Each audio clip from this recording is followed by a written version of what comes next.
No assunto Brasília, o presidente da Câmara dos Deputados, Arthur Lira, e o presidente Lula se reuniram nesta sexta-feira. Quem vai trazer um resumo dessas informações é a repórter Janaína Camelo.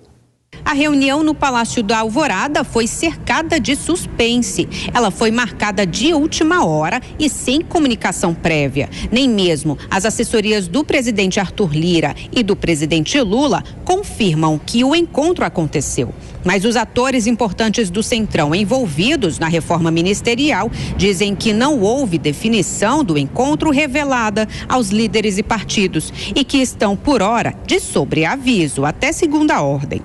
O presidente Lula viajou para o norte do país e chega em Brasília só na próxima quarta-feira.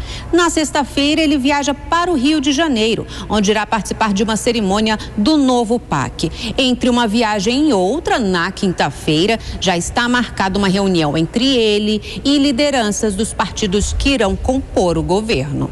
No Pará, onde acompanha o presidente Lula, o ministro Alexandre Padilha, de Relações Institucionais, confirmou oficialmente, publicamente, que André Fufuca, do PP, e Silvio Costa Filho, do Republicanos, serão ministros de Lula. Já tem uma decisão do presidente Lula de trazer esses dois parlamentares que representam duas bancadas importantes do Congresso Nacional, mas mais do que elas, podem atrair outros parlamentares, trazê-los para o governo, convidá-los para o governo para ocupar postos de ministérios. O diálogo continua e essas conversas olho no olho vão acontecer no mês de agosto e a decisão do presidente Lula já é de trazer essas forças partidárias, essas bancadas de câmaras de deputados federais para o governo, contribuindo com a votação dos projetos. Padilha reforçou que a adesão dos partidos ao governo vai contribuir com a agenda prioritária do Planalto no segundo semestre no Congresso, que é a votação da reforma tributária,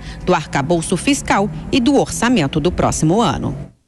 E para comentar os assuntos mais importantes deste sábado, Fernando Capês, que é professor, jurista, integrante do Ministério Público, já fez parte do Poder Legislativo e é comentarista também aqui do Grupo Jovem Pan.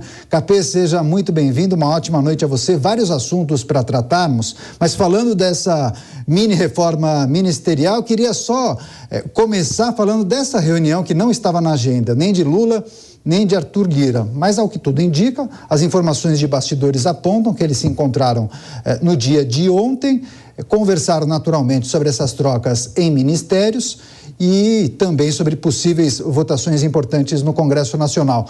Você que inclusive já presidiu uma casa legislativa, a Assembleia aqui de São Paulo, a Alesp, é importante transparência no serviço público, né? Porque quando você não acaba publicizando encontros com o chefe de um outro poder, parece que tem alguma coisa de errado, algo proibido sendo tratado. Queria naturalmente pedir o seu comentário sobre esse segredo todo em torno dessa reunião. Muito boa noite, Daniel. Boa noite aos amigos e amigas da PAN. Olha, a transparência na administração pública no Brasil é exceção.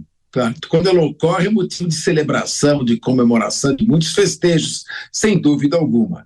Depois da transparência, a impessoalidade e a moralidade. Infelizmente, são princípios da administração pública que vêm sendo abandonados há muito tempo. É óbvio que numa reunião não prevista, não programada, fora da agenda, entre o presidente da Câmara dos Deputados, Arthur Lira, e o presidente da República, Luiz Inácio Lula da Silva, se discutiram temas ligados ao interesse de ambas as casas, ou seja, a Casa da Presidência da República e a Casa Baixa do Congresso Nacional, a Câmara dos Deputados. É evidente que eles não estão discutindo o Asa de Arapiraca, lá de Alagoas, com o Corinthians aqui de São Paulo. Então, estão discutindo a partilha dos ministérios entre os partidos que se encontram no Congresso Nacional e que garantias o Arthur Lira pode dar que um sacrifício como esse, de ceifar cabeças de petistas leais ali, que estiveram juntos o tempo todo, ajudando o Lula na campanha, comendo o pó da trincheira durante essa campanha e agora serão sacrificados. Este sacrifício, ou seja, essas demissões, essas trocas de ministérios serão feitas com que benefício? O Arthur Lira consegue garantir maioria do governo em todas as aprovações? Eu duvido. Em alguns temas, sim, que houver consenso, que houver um certo respaldo social, sim, mas não é uma carta branca. Ter os partidos na mão não significa ter todos os deputados que integram estes partidos. Isso é importante que se diga. E também, Daniel, existe uma máxima que a gente aprende logo na política. Lealdade importa pouco, porque lealdade diz respeito ao passado e a política vive do futuro. Os amigos, ninguém precisa agradar. Os amigos o político já tem. Ele precisa agradar os adversários. Portanto, sempre que se encerra uma campanha, a expectativa é que os inimigos mais ferrenhos sejam beneficiados. E os principais aliados sentam no colo do vencedor. Perfeito. E muito provavelmente, talvez essa relação entre executivo e Congresso deve se tornar mais fluida.